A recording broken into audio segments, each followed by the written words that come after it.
Hello friends, welcome to the channel. So my name is Gautam और I hope कि आप सबका एसबीआई क्लर्क प्रीलिम्स का तैयारी अच्छा चल रहा होगा। इस बीच मैं एक स्ट्रेटजी वीडियो लेके आ रहा हूँ आपके सामने, क्योंकि ऐसा बहुत सारे एस्पिरेंट्स हैं जिनके कमेंट्स भी हमको आ रहे हैं कि इंग्लिश में कई बहुत सारे स्टूडेंट को दिक्कत हो रही है, जो कि स्पेशली बिगिनर्स हैं। ठीक है, तो उनके लिए मैं थोड़ा सा मैंने सोचा कि थोड़ा हेल्प कर देता हूँ कि क्या कैसे कुछ करना है। एक्चुअली इंग्लिश में जो है कम स्कोर जो आते हैं, लो स्कोर जो आते हैं, उसके ये सारे कॉमन मिस्टेक्स होते हैं जो हम रिपीट करते हैं। हम सारे स्टूडेंट्स के लिए ये कॉमन होते हैं, ये तो सबके साथ होता है। एक आध जो है एक्सेप्शनल केसेस होते हैं जिनके साथ कुछ एक्स्ट्रा अलग सा कोई रीज़न आता होगा जिसके कारण उनका नंबर कम आते होंगे। ठीक है, तो ये सारे जो रीजंस मैंने पॉइंट आउट किया हुआ है यहाँ पर, तो ये मुझे भी आता था, अभी भी आता है। ठीक है, इससे पहले मैं एक बात और आपको क्लियर कर देना चाहता हूँ कि मैंने जितना भी पॉइंट यहाँ पर नोट डाउन किया है, मैं ये नहीं बोल रहा हूँ कि मैं भगवान हूँ या फिर बहुत बड़ा एक्सपर्ट हूँ आपके सामने ये सारे पॉइंट नोट डाउन करके लाया है। मैंने सब कुछ करके देखा नहीं। इतना होता तो भाई आप मेरे मॉक्स देखते होंगे, मुझे मेरे पूरे नंबर नहीं आते, ना ही अच्छे नंबर आते हैं। लेकिन हाँ, ये सारी चीज़ें करने से नंबर आ सकते हैं। मैं नहीं करता हूँ क्योंकि सबके पर्सनल रीज़न होते हैं। मुझे मन नहीं करता, मुझे पसंद नहीं इंग्लिश पढ़ना। ठीक है, ये मेरा पर्सनल कारण है नहीं पढ़ने का। लेकिन अगर आप पढ़ना चाहते हैं, आपके अंदर वो है कि आप पढ़ सकते हो, तो क्यों ना आपको ये जानकारी होना चाहिए कि क्या क्या चीज़ें हैं, कौन कौन सा सेक्टर है या फिर कहाँ कहाँ आपको मेहनत करना चाहिए। तो सबसे पहले बात करेंगे कि ग्रामर नॉलेज। आप लोग को जैसे बहकाया गया होगा कि ग्रामर का नॉलेज नहीं चाहिए बैंकिंग एग्जामिनेशन में, एसएससी में चाहिए होता है। आप एक काम करो, आप पढ़ा यही ज्ञान लेते रहो सबसे, और अपने कुछ मत करो, आप एनालाइज मत करो, आप देखो ही मत कि ग्रामर चाहिए होता है कि नहीं होता है। ठीक है, ऐसा तो नहीं है कि इंग्लिश बिना ग्रामर का इंग्लिश होता है। यहाँ पर क्या पूछा जाता है कि एलिजाबेथ का हस्बैंड का क्या नाम था, ठीक है, या शेक्सपियर का जन्म कहाँ हुआ था, ये सब पूछा जाता है। क्या लिटरेचर पूछा जाता है आपको इंग्लिश में। यहाँ पर देखिए, ग्रामर उतना डीप में नहीं पूछा जाता है, ये बोलिए, पर ग्रामर नहीं पूछा जाता, ये बिल्कुल गलत होगा। ठीक है, तो ग्रामर का नॉलेज होना आपको बहुत ज़रूरी है। और सिर्फ इसके लिए आप जब एरर डिटेक्शन करते हो तो वहाँ पर क्या ग्रामर नहीं देखते हो आप। ठीक है, तो ग्रामर का नॉलेज होना बहुत ज़रूरी है। अगर आपको नहीं है नॉलेज तो आप कहीं से भी पढ़िए, निमिषा मैम से या किसी से भी जिससे पढ़ते हो, जो आपको अच्छा बेटर टीचर लगते होंगे, उनसे आप पढ़िए। अपना ग्रामर जो है क्लियर कीजिए जितना जल्दी हो सके। ऐसा नहीं बोल रहा कि पूरा थॉरली शुरू कर दीजिए, ग्रामर में घुस जाइए अंदर। आपको टीचर नहीं बनना इंग्लिश का। ठीक है, आपको बैंकिंग एग्जाम क्लियर करना है, जितना ज़रूरत है उतना ग्रामर आप किसी टीचर का गाइडलाइन से पढ़िए जितना सिलेबस में हो। ठीक है, तो पहला पॉइंट तो ये रहा कि ग्रामर का नॉलेज होना जरूरी है, ये बहुत ही स्टूडेंट में नहीं होता है। दूसरा, ये रीडिंग स्किल। आपको लगता है कि आपको पढ़ना आता है, पर बहुत ऐसा एस्पिरेंट स्टूडेंट या फिर जो भी बोल लो, नहीं आता पढ़ना। ठीक है, ऐसे पढ़ते हैं जैसे कि उनको क्लास में खड़ा इस हिस्ट्री क्लास में, ज्योग्राफी क्लास में खड़ा कर दिया गया और उसको बोला कि भाई यहाँ से यहाँ एक पैराग्राफ रीडिंग करो, सारे क्लास सुनेंगे। ठीक है, उनको वो अभी भी वही एरा में है, उनको भी अभी भी स्कूल लाइफ जी रहा है, वो टेबल में बैठ के अपना पढ़ रहा है। उनको पता ही नहीं कि वो कंपटीशन की तैयारी में घुस चुके हैं। ठीक है, और कितने स्टूडेंट कैसे कैसे एस्पिरेंट से और इंडिया के स्टूडेंट से उनको compete करना है और जॉब लेना है। ठीक है, अपना फ्यूचर के बारे में सोचना है। तो बैड रीडिंग स्किल बहुत स्टूडेंट के लिए है। अगर आपको पढ़ना नहीं आता तो आप डेली, एक आप बात सुने होंगे, जब भी आप इंग्लिश का स्टडी वीडियो देखते होंगे तो आपको बोला जाता होगा कि आप रीडिंग हैबिट्स बनाइए, रीडिंग हैबिट्स, पेपर पढ़िए, ये पढ़िए, नॉवल पढ़िए, मतलब जो जो जैसे अपना ज्ञान दे सकता है देता है। ठीक है, वो इसीलिए ताकि आपका रीडिंग स्किल अच्छा हो। ठीक है, आप रीडिंग करते हो तो उसका बहुत तरह का, मैं उतना डीप में नहीं जाऊंगा एक एक चीज़ के पीछे कि कैसे कैसे पढ़ना है। ठीक है, आपको बस समझ आना चाहिए कि क्या क्या आपका लैकिंग पॉइंट है। तो दूसरा पॉइंट है इसे रीडिंग स्किल, आपको पढ़ना आना चाहिए। कैसे पढ़ना आना चाहिए आप कहीं देख लीजिए टीचर से। ठीक है, दूसरा, वर्ड स्टॉक।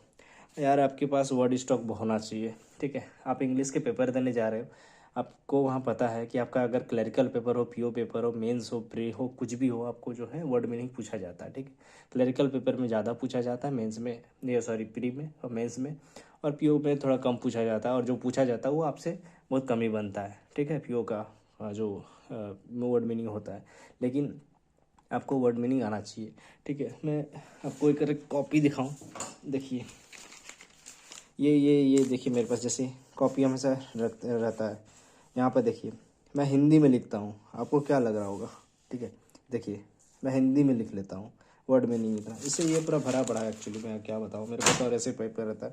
एक और बात बताना चाहते हैं आप, देखिए अगर आप ध्यान देना चाहेंगे, देखिए ये आप एक दो वर्ड देखिए ना, जैसे प्रोपेल, इम्पेड, रेस्ट्रेन, ठीक है, कन्वेंशनल, ये तो बहुत आसान था, फिर भी ऑब्सोलेट, फिर स्पॉडिक क्या बोलते हैं इसको, पेव, ट्रिवल, फिर devastating, embrace, foster, catastrophic, lethargy, compel, obscure, lucid, lofty, wag, hinder, argument, देख बेलिंग, ये जितना वर्ड आप देख रहे होंगे ना, आप दिल से बोलिए कि आपको ये सब कभी आपको आरसी में पढ़ने नहीं मिला, देखने नहीं मिला। अब अगर बैंकिंग का आप सीरियस स्टूडेंट हो तो आपको देखने को मिलता होगा, ठीक है। तो ये काफ़ी कॉमन यूज़ होने वाला वर्ड है जिसको मैं सामने रखता हूँ, क्योंकि कभी कभी क्या होता है ना कि वो वर्ड टू वर्ड स्वैप हो जाता है, इसका मीनिंग उसका मीनिंग में घुस जाता है, तो वो बीच बीच में देखते रहना बहुत ज़रूरी है, ठीक है। इसलिए मैं उसको कभी कभी सामने रखता हूँ, ताकि कभी भी मुझे कन्फ्यूज़न हो तो वो मुझे तुरंत से उसका आंसर मिल जाए। तो मेरा बोलने का मतलब है कि आपके पास वर्ड काउंट होना चाहिए, आपका वर्ड के स्टॉक आपके दिमाग में होना चाहिए, आपको वर्ड मीनिंग जहाँ हो जैसे हो, ज़रूरी नहीं कि डेली याद करो, लेकिन जब भी मौका मिले, महीना में अगर 10 भी याद कर रहे हो तो बहुत कर रहे हो, लेकिन करो। क्योंकि बोलने के लिए तो मैं बोल दूंगा हर दिन 5 करो, पर ये पॉसिबल नहीं है और बोरिंग काम है, मैं बता रहा हूँ पर्सनली, ठीक है। अगर आप कर सकते हो भाई तो करो, बहुत अच्छी बात है। Next, not attentive while reading, मैंने वही बताया, इसके साथ ये कनेक्ट होना था। आप पढ़ते हो तो आप उसी तरह का पढ़ते हो जैसे आपको टीचर उठा खड़ा कर दिया और पढ़ने के लिए बोल दिया गया। अरे आपको ध्यान भी देना है कि आप पढ़ क्या रहे हो, ठीक है। आपको उस पढ़ाई जो आप पढ़ रहे हो, जो रीडिंग कर रहे हो, आपको यूज़ में लाना है आगे। अगर मान के चलो आप आरसी पढ़ रहे हो, ठीक है, आरसी पढ़ रहे हो यहाँ से यहाँ तक, पता चला कि यहाँ से यहाँ तक पढ़ लिए, आपका आंसर मिल गया यहाँ पर, ठीक है, तो आपने टिक मार दिया। अब नेक्स्ट क्वेश्चन में जब मूव कर रहे हो तो पता चला उसका आंसर यहाँ था, लेकिन आपने ऐसा पढ़ा है कि आपको यहाँ तक, यहाँ से यहाँ तक कुछ दिखा ही नहीं, बस आंसर खोज रहे थे, यहाँ मिल गया, आप आंसर कर दिए। लेकिन अगर आप ध्यान रखते तो आपको दूसरे वाला आंसर के लिए दोबारा पढ़ने की जरूरत नहीं पड़ता आपको। आप जब यहाँ से यहाँ तक पढ़ रहे थे ना, तो इसी यहाँ जो आंसर था दूसरे वाला क्वेश्चन का, वो यहाँ पर डायरेक्टली आप यूज़ कर सकते थे, टाइम को बचा सकते थे, और रीडिंग भी नहीं करना पड़ता, और आसानी से मिल भी जाता है ना। तो इसीलिए आप जब पढ़ रहे होते हो ना, तो अटेंटिव होना बहुत ज़रूरी है, आप ध्यान देना जरूरी है कि आप क्या पढ़ रहे हो, ठीक है। और आरसी पढ़ने अब आपको थोड़ा कॉन्शियस और ध्यान भी देना है ना, कि कौन सा वर्ड कहाँ कहाँ पढ़े थे, ठीक है। तो और किस तरह से वो आरसी जा रहा है, इंट्रोडक्शन हो गया, या फिर किसी के बारे में डाटा हो गया, या फिर मान लीजिए कोई कमेटी, कोई टीम, कोई कुछ भी गवर्नमेंट ऑर्गेनाइजेशन का कहाँ कहाँ नाम आया। तो ये सब चीज़ भी ना दिमाग में रखना, ताकि नेक्स्ट आगे जो क्वेश्चन आएगा ना, वो जब भी क्वेश्चन में आएगा तो आपको रहेगा कि ये चीज़ यहाँ पर मिला था, ये चीज़ यहाँ पर मिला था, तो खोजने में आपको दिक्कत नहीं होगा, ठीक है। तो ये हो गया थर्ड पॉइंट है मेरा। फिर है आपका fast reading to compete with self, मतलब कि देखिए ये मैंने यहाँ पर ब्रैकेट में एक एक्सेप्शन भी दिया कि अगर क्या होता है कि जब आप नया नया इंग्लिश स्टार्ट करते हो प्रिपेयर करना, तो आप बहुत ज़्यादा फास्ट पढ़ते हो, आपको लगता है कि आप पीछे छूट रहे हो, या फिर अपने आप से आप compete करते हो कि अरे यार इतना धीरे पढ़ूंगा तो कैसे होगा, यहाँ से इतना बड़ा आरसी है, अरे यार। तो अपने आप से compete करने लग जाते हो। अरे भाई आप एक्सपर्ट नहीं हो, ठीक है। पहले आपको धीरे धीरे पढ़ के समझना है, आप चीज़ें को ग्रैब कीजिए, ध्यान दीजिए कि क्या छूट रहा है, क्या पकड़ना है, सब कुछ अच्छा से देखिए। उसके बाद अरे आप जब एक्सपर्ट हो जाओगे ना, तो आपको स्किमिंग करना आ जाएगा।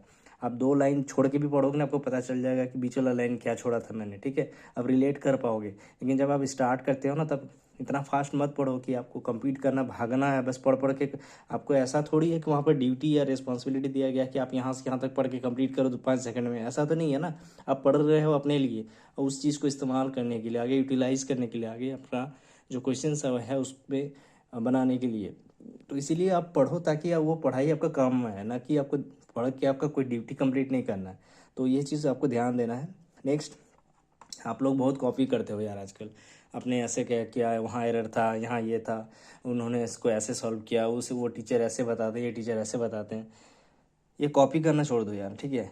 आप आपको खुद पे भरोसा रखना है और सही चीज़ें को फॉलो करना है। तो और दूसरा क्या है, wrong approach to analyse mock. तो नहीं, ये बहुत इंपॉर्टेंट है, क्योंकि हम सब जो है मॉक एनालाइज करते हैं, मॉक देने के बाद एनालाइज करते हैं कि क्या गलती हुआ, क्यों गलती हुआ, और क्या इम्प्रूव कर सकते हैं। यहाँ पर रॉन्ग अप्रोच क्या होता है इंग्लिश में एनालाइज करने का, कि आप जब एनालाइज कर लेते हो, आपको पता है इंग्लिश में आपने मान लीजिए 22 अटैम्प्ट किया, 22 में 30 में से 22 अटैम्प्ट किया, या 22 में पता चला कि मान लीजिए आपका 5 गलत हुआ, तो 5 गलत हुआ, आपने देख लिया ये गलत है, अच्छा आपको पता है कि ये गलत मिस्टेक्स जो है आपको आता था, लेकिन हो सकता है आप उस मौके में ये गलती कर दी, लेकिन फिर आप छोड़ दिए, भूल गए, ठीक है, और ख़त्म।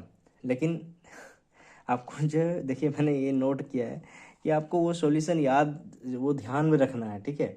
जब आप वो रॉन्ग जो क्वेश्चन आप रॉन्ग अटेम्प्ट किए थे उसका जब सॉल्यूशन आपने देख लिया मॉक में, जब एनालाइज करने टाइप, तो आपको वो ध्यान रखना, याद रखना कि अच्छा ये चीज़ में मेरा जो है वीक पॉइंट है, इस चीज़ में मेरा जो है कम नंबर आते हैं, इसमें मैं फंसता हूँ, इसमें मेरा गलती होता है, तो उसको आपको या तो नोट डाउन करना या दिमाग में रखना कि इस सब चीज़ में जो है स्ट्रेस डालना है। जब एग्ज़ाम या फिर मॉक में जब भी आप अटैम्प्ट करने जाओगे नेक्स्ट टाइम, तो उसको लास्ट में करना है, क्योंकि वो आपका वीक पॉइंट है, ठीक है। कहीं ना कहीं आप उसमें मेहनत कर भी रहे हो या कर रहे हो या कर लिए हो, फिर भी आपको जो है उस चीज़ को लास्ट में अटैम्प्ट करना है, क्योंकि वो आपका वीक पॉइंट है ना।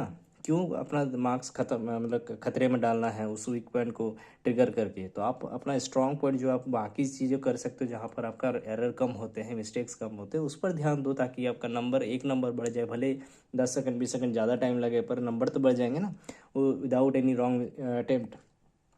तो ये चीज़ें हैं। नेक्स्ट आपका है कि आप लोग मैंने देखा है कि काफ़ी स्टूडेंट जो है सिर्फ फुल मॉक जो है उस पर भरोसा रखते हैं, और इंग्लिश का तो सेक्शनल मॉक उनको लगता है कि वो बस एक एक्स है, उनको देखना ही नहीं है भाई, है ना। ऐसा नहीं है, आपको इंग्लिश का सेक्शनल मॉक को इज्जत देना है। और आप लोग क्वांट्स का तो सबसे पहले सेक्शनल मॉक ख़त्म करते हो, मुझे पता है। और रीजनिंग का सबसे पहले ख़त्म करते हो, आपको बड़ा मज़ा आता है फ्लोर बेस्ड पजल बनाने में, और जो है सिलॉक्स बनाने में, है ना।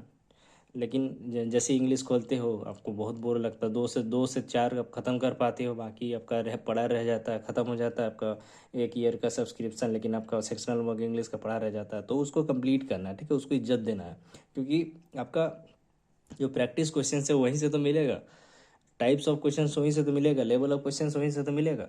आप कहाँ से प्रैक्टिस करोगे इंग्लिश का, ठीक है। तो ये ज़रूरी है, इसको भी दीजिए। और आप एक और क्या मिस्टेक होता है, जब आप इंग्लिश का क्वेश्चंस बना रहे हो तो उसको आप हिंदी में कन्वर्ट करके, ट्रांसलेट करके जैसे हो आप उसको सॉल्व करते हो या सोचते हो, ठीक है। ऐसा नहीं करना है, क्योंकि ये कहीं ना कहीं ये इंग्लिश आपको सिर्फ प्री का नंबर बढ़ाने के लिए नहीं होता है, वो आपका जो है कहीं ना कहीं जब आप मेंस के लिए लिखोगे तो वहाँ डिस्क्रिप्टिव पेपर भी लिखना होता है, ठीक है। तो आपको सोचना, थिंकिंग पावर भी ऐसा रखना है ना कि आप इंग्लिश में सोच पाओ, ठीक है, तभी जाके आप एरर भी ढूंढ पाओगे। अगर आप कि एरर को हिंदी में ढूंढोगे तो नहीं हो पाएगा। अब वीडियो में आप देखेंगे मैं हिंदी में समझा देता हूँ, लेकिन ऐसा नहीं कि मैं वहाँ पे जब सोच रहा होता हूँ कि मुझे क्या करना, मैं इंग्लिश में सोच रहा होता हूँ, ठीक है, क्योंकि इंग्लिश में सोचोगे तभी इंग्लिश पकड़ पाओगे। हिंदी इंग्लिश दोनों बहुत अलग है, ठीक है, दोनों लैंग्वेज जो है ना बहुत अलग है। आप अगर इंग्लिश को हिंदी के तरह मिस्टेक्स खोजने लगोगे तो वहाँ पर फंस जाओगे, ठीक है, ऐसे नहीं हो पाता है। तो इस चीज़ को ध्यान रखना है कि आपको इंग्लिश में ही सोचना है, जब भी आप आंसर को सोच रहे होगे तो उसको इंग्लिश में सोचना है। और गेस वर्क जो काफ़ी, मतलब मैं भी करता हूँ, मैं तो बहुत करता हूँ, तो ये तो बिल्कुल नहीं करना है, ये बहुत ही गलत अप्रोच है गेस वर्क करने का। अगर नहीं यार, इंग्लिश में ही सबसे ज़्यादा जो है इसका वैल्यू बढ़ जाता है, क्योंकि गेस वर्क यहीं सबसे ज़्यादा होता है, ठीक है। तो गैस वर्क नहीं करना है, अगर आपको नहीं आता है तो मत कीजिए। अगर आपका 15 ही अटैम्प्ट है और अगर 15 एक्यूरेट है 99% से, तो आप बिल्कुल उसी के साथ जाइए। 15 नंबर का कम से कम 14, 13.5 नंबर तो आ जाएंगे ना, 13.75 नंबर तो आ जाएंगे कम से कम। लेकिन अगर आप 5 एक्स्ट्रा रॉन्ग बना के आओगे तो आपका घट के आपका कितना हो जाएगा, 12 हो जाएगा, है ना। तो यहाँ पर ध्यान देना है। दूसरा, ओवर कॉन्फिडेंट।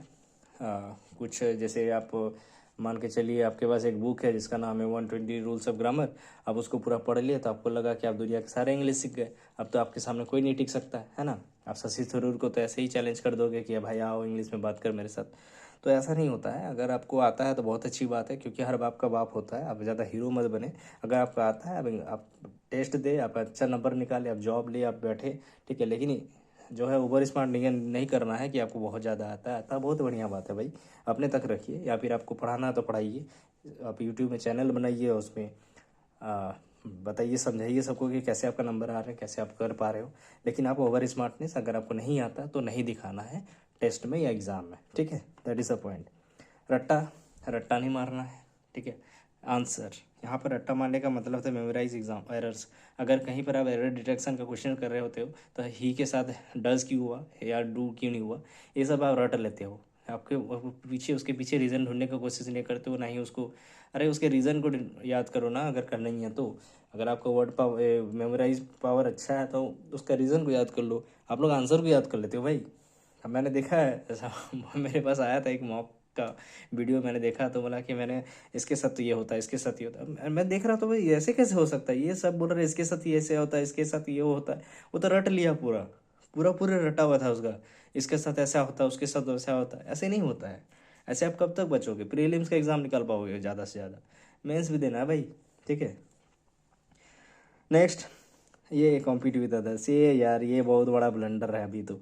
ये यूट्यूबर से सब आजकल जो भी देखो hello guys welcome to my channel करने लग जाते हैं, और फिर अपना कुछ भी करने लगते हैं, फिर आपको उससे compete करने लगते हो कि अरे भाई इसका नंबर कैसे आया। फिर अब मैं देखता हूँ कि सारे बहुत सारे यूट्यूबर हैं, उनके पीछे जो अगर मान लीजिए कोई मॉक टेस्ट बनाया, कोई भी वीडियो बनाया, उसके नीचे कमेंट मारते थे मेरा इतना स्कोर आया, मेरा इतना। अरे भाई भाई आपसे कम आया, भाई आपसे बहुत ज़्यादा आया, भाई आपसे बहुत सीखना है, बहन आपसे बहुत सीखना, दीदी आपसे बहुत सीखना है। ऐसा नहीं करना है भाई, जिसको जो आ रहा है बैठना। अल्टीमेटली आपको जॉब लेना है, बाढ़ में जाए कि कौन सा यूट्यूबर क्या बोल रहा है, किसको कितना नंबर आ रहा है, या फिर कि कौन कितना एक्सपर्ट है। किसी को फॉलो नहीं करना है, मतलब फॉलो करना है। मेरे चैनल को भी सब्सक्राइब कीजिए, लेकिन क्या है कि आपको उस तरह से फॉलो नहीं करना कि वो जो कर रहे हो, जो खा रहे पी रहे जैसे जा रहे हैं वैसे करना है। आपको अपना भी तो ध्यान देना है ना, आपका अपना स्ट्रेटजी, आपका अपना सीट है। एक सीट आपको अपने लिए रखना, ना कि मैं आपके लिए रख दूंगा, ना आप मेरे लिए रख दोगे। ठीक है, आप एक सीट है वो आपके लिए है, तो आपको अपने हिसाब से उसमें बैठना है। आप कैसे भी करके बैठो, अपना स्ट्रेटजी लगाना है। ठीक है, बाकी तो भाई बंधु दोस्त यार हम लोग सब है। ठीक है, एग्ज़ाम हॉल में भी हम मिलते जुलते सब हैं, बातचीत करते हैं, लेकिन ऐसा तो नहीं कि वहाँ पर हम बोलेंगे नहीं भाई ये मेरी जगह पर आप एग्ज़ाम दे लो, मैं चला जाऊँगा। ऐसा तो नहीं करूँगा ना कहते। ठीक है, आप भी कम जो है बहुत तैयारी कर रहे हो, मेहनत कर रहे हो, सेक्रीफाइस कर रहे हो, मैं भी कर रहा हूँ, आप भी सब कर रहे हैं। तो कहीं ना कहीं आप किसी से कम्पीट मत करो। ठीक है, फॉलो करो, सबको सुनो, पर करो अपने। और अननेसेसरी जो है अब स्पीडिंग, जो मैंने यहाँ पर स्टार्टिंग में एक बार मैंने मेंशन किया था, ये फालतू का अब स्पीड करने लगे। जहाँ पर आपको लगता, जहाँ पर आपको जो है आपको लग रहा है कि इंग्लिश में आप ज़्यादा अटेम्प्ट कर लोगे तो बहुत बड़ा महान बन जाओगे, तो आप अननेसेसरी स्पीड में भागते रहते हो। यहाँ ये होना चाहिए, अरे भाई दो क्वेश्चन कम भी बनेंगे, कम से कम सही एक्यूरेट तो बनेंगे ना। आप लोग एक्यूरेसी पे कम ही ध्यान देते हो। ठीक है, फिर बोलते हो कि इंग्लिश में नंबर नहीं आ रहे आपको, कि आपको तो 30 अटेम्प्ट करना है, फिर आप बोलेंगे कि इंग्लिश में नंबर नहीं आ रहे। अरे 30 आपको सबसे पहले तो दिमाग में स्ट्रेटजी ये रखो कि 30 में 30 बनाना ही नहीं है। ठीक है, आप 25 टारगेट बना के चलो। अगर 25 बनने के बाद भी 2 मिनट बच गया तो 27 बना लो। ठीक है, 30 के पीछे मत ही भागो। ठीक है, 30 के पीछे भागोगे तो दिक्कत होगा। 30 के पीछे जो है वही भाग सकते हैं जो भाई लिटरेचर के बहुत बड़े दीवाने हैं, अच्छे हैं, ग्रामर अच्छा है, रीडिंग स्किल अच्छा है, बचपन से अच्छा पढ़ाई हुआ है, और हमेशा पढ़ाई को लेके काफ़ी सीरियस रहा हो, उसके लिए जो है वो बहुत आसान हो जाएगा। और वो उसके लिए जो 1-2 अटैम्प्ट में ही एग्ज़ाम निकाल ले। अगर कोई 10 साल से एग्ज़ाम के लिए प्रिपेयर कर रहा है तो फिर फालतू ही कर रहा है भाई, तब तो वो एक्सपर्ट हो ही जाएगा, पढ़ाना चाहिए उसको फिर तो।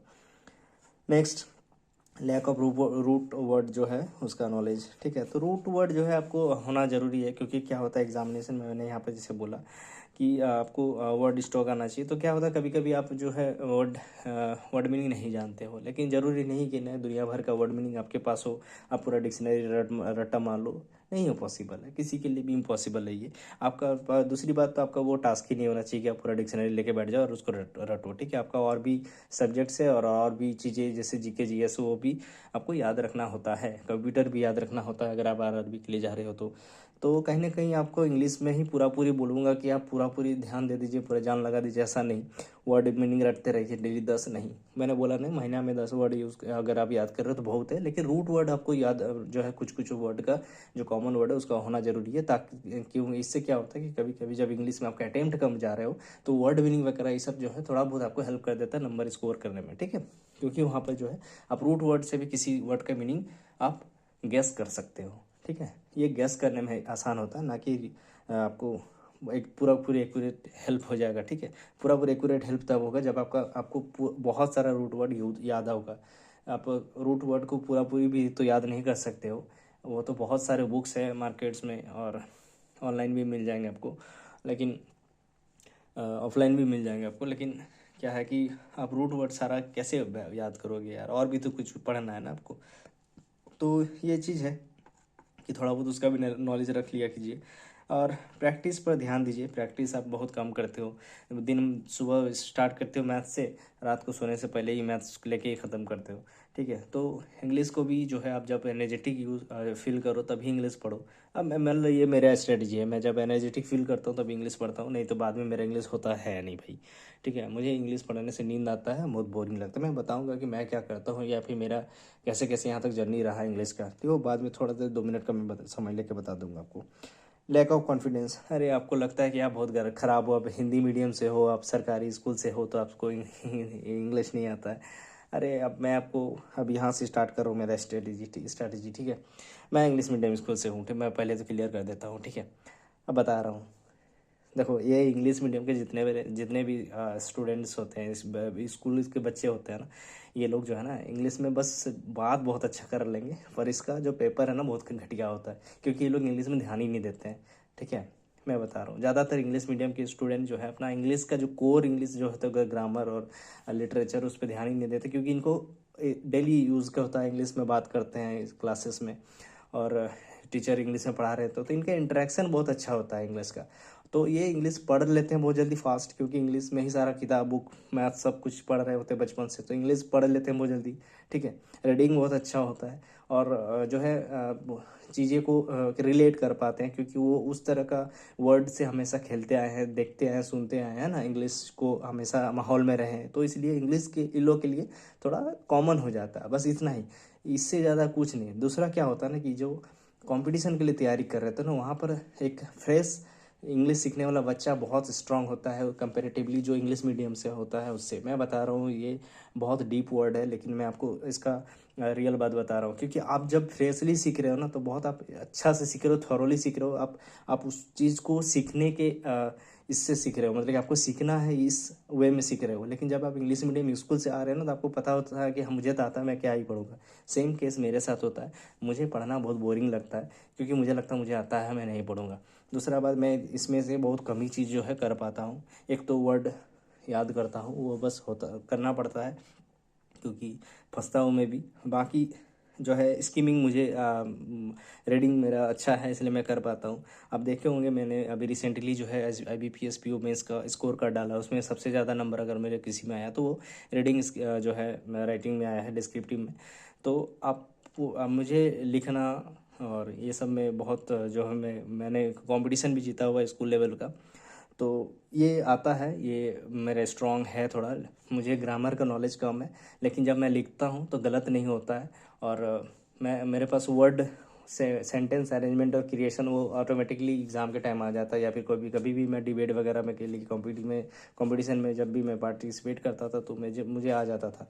तो कहीं ना कहीं जो है आप ऐसा मत समझो कि आपको नहीं आता है, जो है आप सब अलग अलग लेवल के एक्सपर्ट होते हैं, आप भी अपने लेवल पे एक्सपर्ट, चाहे आप हिंदी मीडियम इंग्लिश मीडियम, ये सब बस एक मेंटल सिकनेस है। आप अपना मेंटली अपने आप को कमज़ोर बना रहे हो, प्रेशराइज कर रहे हो गलत फालतू का। आप ध्यान दो, आपको होगा, बिल्कुल होगा, इंग्लिश कुछ नहीं है। आप स्ट्रैटेजी सही दिमाग से सही टाइम दे के और प्रॉपर स्ट्रेटजी के साथ पढ़ो, इंग्लिश जो है आसान हो जाएगा। और इंग्लिश में आपको एक्सपर्ट भी नहीं बना है, मैंने जैसे बताया, किसी कोई आप यूट्यूबर के वीडियो देखते होंगे तो आपको ऐसे बता दिया जाता होगा कि बस इंग्लिश में इसके बाद तो आप फाड़ देंगे, मतलब क्या ही हो जाएगा, आग लगा देंगे। ऐसा नहीं, नहीं हो पॉसिबल है। ठीक है, आप किसी भी चीज़ को आप नहीं कर सकते हो एक्स्ट्रा ऑर्डिनरी। ठीक है, कर सकते हो, लेकिन हर चीज़ का लिमिट होता है ना। और सिर्फ इंग्लिश पढ़ के कंपटीशन में एग्ज़ाम देना, ऐसा तो नहीं है, आपको बहुत सारी चीज़ें और भी करना होता है। तो कहीं ना कहीं यही था मेरा आज का वीडियो का मेन मोटिव, कि आपको इंग्लिश का थोड़ा स्ट्रेटजी बता दिया जाए। होप आपको अच्छा लगा होगा, थोड़ा सा अच्छा लगा होगा, थोड़ा सा बहुत सपोर्ट दिखाइए और सब्सक्राइब कीजिए चैनल को, ताकि थोड़ा बोलने में भी मोटिवेशन हो। ऐसे ही बैठ के बोलना पड़ता है बहुत सारा आप लोग को, और मुझे बोलना उतना खास आता नहीं, लेकिन मैं कोशिश करता हूँ कि ताकि मेरा बात आप लोग तक को समझ में आए। और thank you very much for staying till here in the video, and I hope this will help to boost your score in English. So मिलते हैं किसी नेक्स्ट वीडियो में विथ किसी न्यू स्ट्रेटजी या फिर जो भी होगा टेस्ट वगैरह। So thank you, bye bye, take care.